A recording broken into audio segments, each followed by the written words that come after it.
Voltamos com o programa Hora da Saúde sobre insuficiência cardíaca na atenção primária. Continuamos agora com o suporte técnico do Dr. Marcelo Gobo Júnior, que vai responder as principais perguntas que você aí de casa enviou pra gente. Dr. Marcelo, pra gente começar. Meu pai tem insuficiência cardíaca. Como saber quando é a hora de procurar ajuda? A gente precisa entender os dois momentos principais. Eu procuro ajuda sempre para poder fazer um manejo adequado. Entender se todas as medicações que são necessárias estão sendo utilizadas, se estão sendo adequadamente utilizadas, né? Isso é uma outra coisa muito comum, a gente comentou no bloco anterior sobre causas de internação, né? Então, às vezes, a medicação está adequadamente prescrita, mas a informação de como utilizar não foi bem compreendida pelo paciente. Isso pode acontecer por diversos fatores e como a gente às vezes utiliza um volume medicamentoso muito grande nessa condição de saúde, às vezes se confunde a hora de tomar, o jeito de fazer a ingestão da medicação e isso interfere. Então a gente procura ajuda sempre, mas é importante a gente também procurar ajuda quando a gente tem pioras agudas, né? Então vinha tudo bem no tratamento da insuficiência cardíaca e de repente eu começo a perceber que o cansaço aumentou, que a falta de ar aumentou. É um sinal de alerta. É um sinal de alerta. Na hora de deitar, né, vai dormir, acorda sufocado à noite, não consegue ficar com o corpo inclinado, precisa dormir meio sentado, aumento do inchaço nas pernas, aumento do volume abdominal. Todos esses são sintomas importantes que eles podem se instalar ou de maneira aguda, rapidamente, ou às vezes de modo progressivo.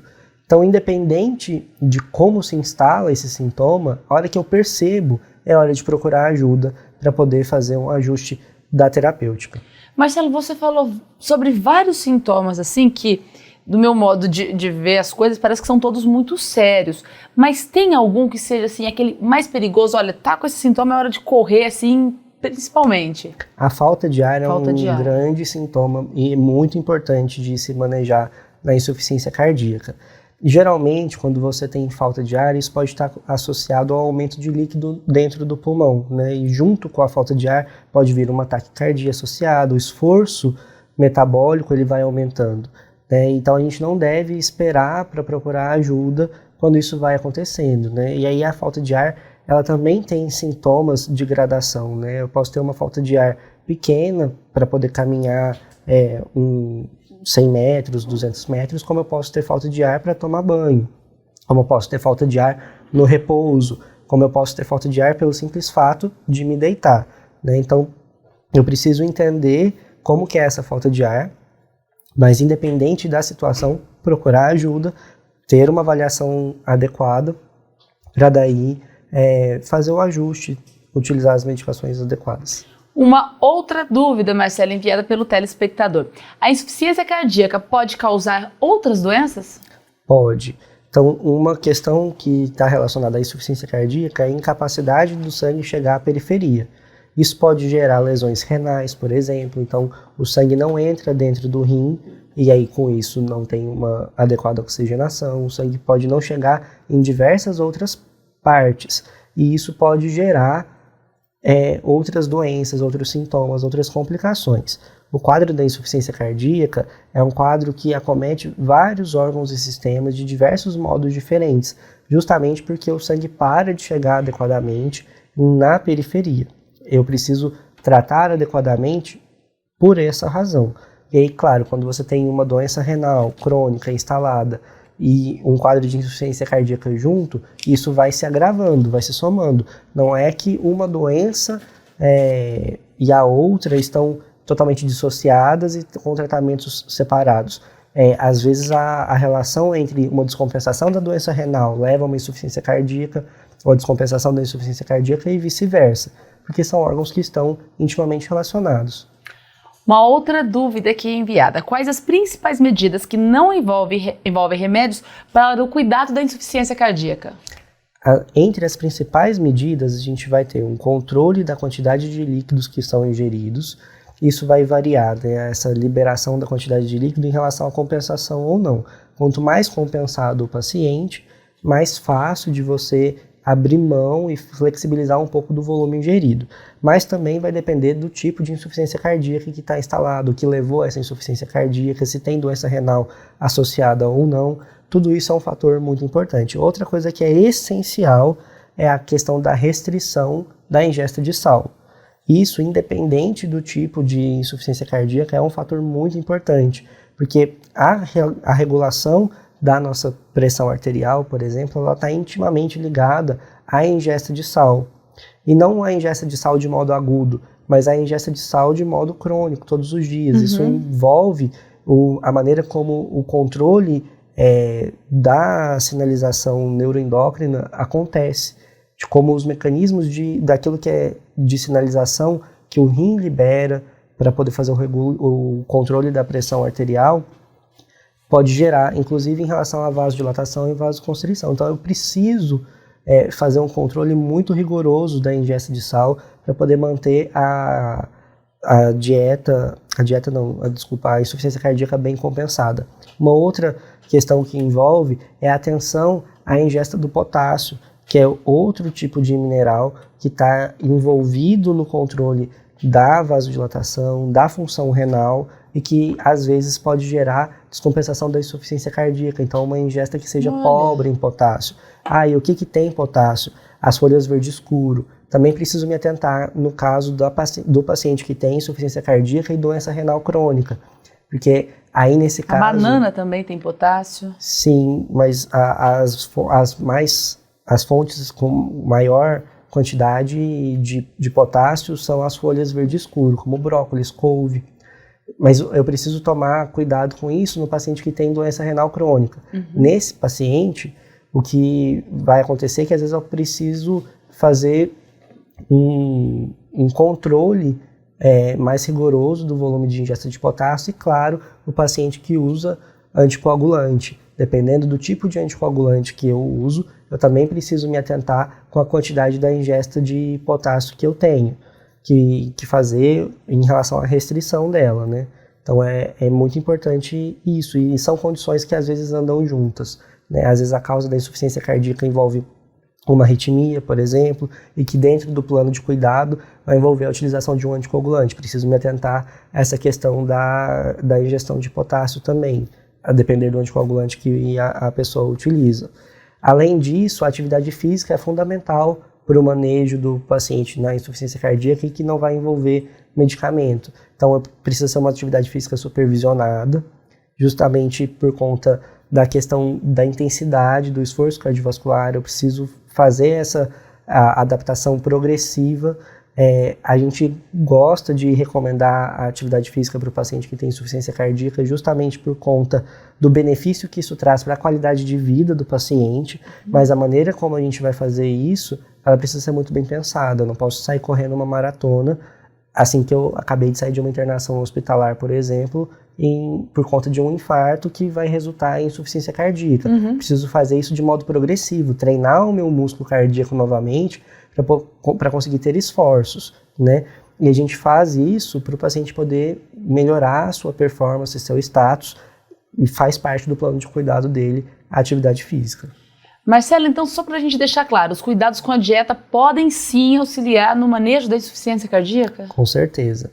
Então, em relação ao volume de líquido ingerido, ao volume de sal ingerido, né, do sódio, o volume de potássio que vai ser ingerido, tudo isso faz parte daquilo que a gente vai ter que se atentar na dieta do paciente que tem insuficiência cardíaca de modo direto. De modo indireto, aquilo que é o controle dos outros fatores de risco que a gente comentou. Então, se é alguém que tem diabetes, em relação àquilo que descompensa o diabetes, ao volume de carboidrato que vai ser ingerido, de açúcar simples que vai ser ingerido, além disso, se tem alteração do nível de gordura no sangue, do colesterol, do triglicérides, o volume de ácidos graxos que vão ser ingeridos, né, de gordura que vai ser ingerido, seja nas suas mais diversas formas de apresentação, aquilo que está desde uma fritura que você sabe que tem gordura ali, até aquilo que tem uma gordura que fica escondida, como nos alimentos que são processados, que são industrializados e que podem também ter esse tipo de aditivo que deixa aquele alimento mais saboroso, mas ao mesmo tempo mais prejudicial para a nossa saúde. Então, o controle da dieta faz muita diferença no tratamento de quem tem insuficiência cardíaca, melhora a qualidade de vida, melhora também a longevidade associada a isso. Então, de modo geral, no paciente com insuficiência cardíaca, 2 modelos de dieta são muito bem estudados e com aumento de sobrevida e com melhora grande da qualidade de vida associada a isso. Quais são esses 2 modelos de dieta? O modelo da dieta DASH, que envolve a restrição do sal, e o outro modelo de dieta é a dieta mediterrânea, que vai envolver, é um tipo de dieta que é baseada em plantas, ou seja, tem mais proporção de plantas do que de proteína de origem animal.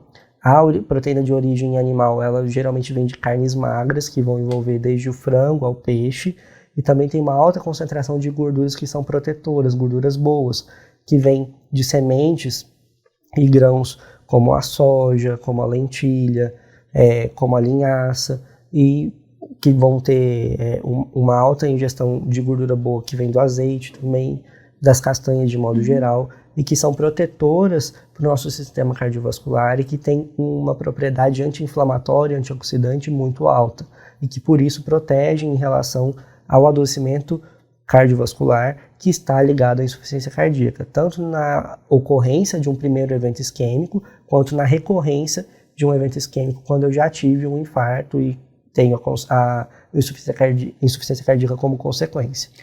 Marcelo, entre as pessoas que sofrem da insuficiência cardíaca, alguma faixa etária precisa ficar mais atenta? Dentro do que acontece na insuficiência cardíaca, a gente tem faixas etárias em que o acometimento é mais comum. Então, a gente pode ter insuficiência cardíaca crônica mais comumente no paciente idoso. Mas isso não é uma regra absoluta. Então, às vezes eu vou ter insuficiência cardíaca em decorrência de um grande sangramento, e aí isso pode acontecer em uma gestante, por exemplo, que pode ter um choque por perdas sanguíneas muito importantes, e que pode gerar insuficiência cardíaca como consequência. Mas, de modo geral, no paciente idoso, a descompensação da insuficiência cardíaca ela é mais dramática, mais preocupante. Porque a gente vai tendo uma condição de fragilidade que é própria do envelhecer e, ao mesmo tempo, das comorbidades que costumam acontecer mais nessa faixa etária. E aí, com isso, uma descompensação da insuficiência cardíaca pode levar a um aumento de hospitalização e, por consequência, de mortalidade, mesmo intra-hospitalar. Mesmo que eu procure, ou seja, mesmo que eu procure o serviço, procure a ajuda, mesmo assim eu ainda fico em risco. E não por conta daquele manejo em específico, mas por conta daquilo que está ligado ao fator de risco da doença mesmo. Então, quanto mais eu preciso me internar, quanto mais eu demando essa função do meu coração em contrair, eu não consigo recuperar, às vezes, o estado 100% anterior a isso.